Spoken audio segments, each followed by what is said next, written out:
So I was 6 years old and my parents took me to the fair. The sights, the sounds, the smells of the Buckwheat Festival were amazing. But I was anxious to get buckwheat cakes. Small little pancake, very tangy, served with maple syrup and sausage. Oh, unbelievable. So we're waiting in this long line at the fire hall where the firefighters are making buckwheat cakes. That's when it happened. A man in line in front of my father let out a groan and slid down an embankment, ended up lifeless at the bottom of the hill. He was bleeding, obviously had a broken arm. Very scary. And my father scared me even worse. He slid down behind the man, threw his leg over this man's ample belly, and started to beat the man. Another man came down and was doing something near the man's head. Couldn't quite make it out, but my father was beating this man. Well, of course, there were no cell phones back then, but at that point, the message got very quickly down the line, and the firefighters came out to help support this man. Very soon, he was in an ambulance on his way to the hospital. As we got in line, then got our buckwheat cakes and sat down, I was full of questions, and everybody was calling my father a hero. So I asked him, what happened? He explained the man had a heart attack. His heart had stopped beating. I said, well, why were you beating on his chest? He said, well, I was trying to get his heart beating again.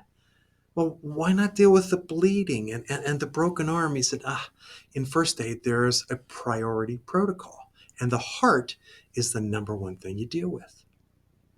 He explained that the heart, which is only about the size of your fist, provides the lifeblood and energy to everything else in the body. Everything else operates effectively when the heart operates effectively. Now, at this point, you may be asking yourself, what's this story about? He's going to talk to us about heart health. And in a way, you'd be right. But you see, I'm an organizational sociologist, and so what I worry about is organizational health.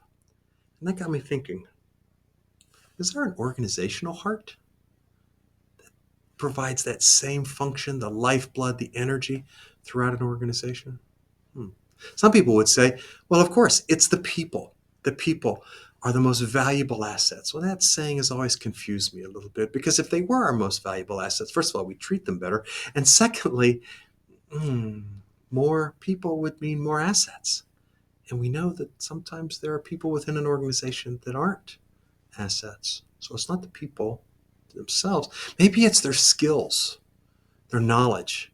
Well, ironically, some of the smartest people, the most talented people, are the hardest to work with, huh?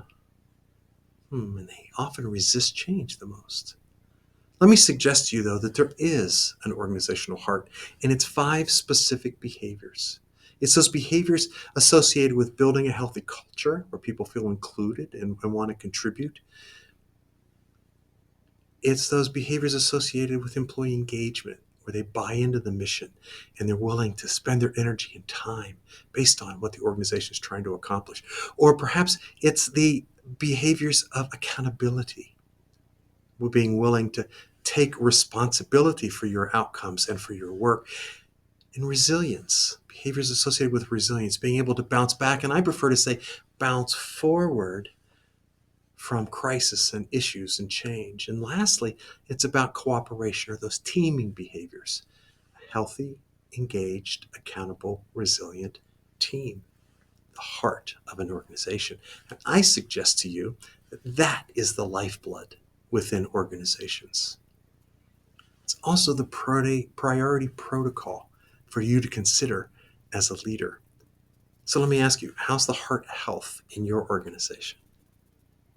Now, perhaps you could be a hero like my father and recognize that there is a priority protocol to dealing with issues. Sometimes we get distracted with other things like the broken arm and the bleeding, and we forget about the heart. I encourage you to be a hero and to recognize the priority protocol of heart health. I am so hungry for pancakes.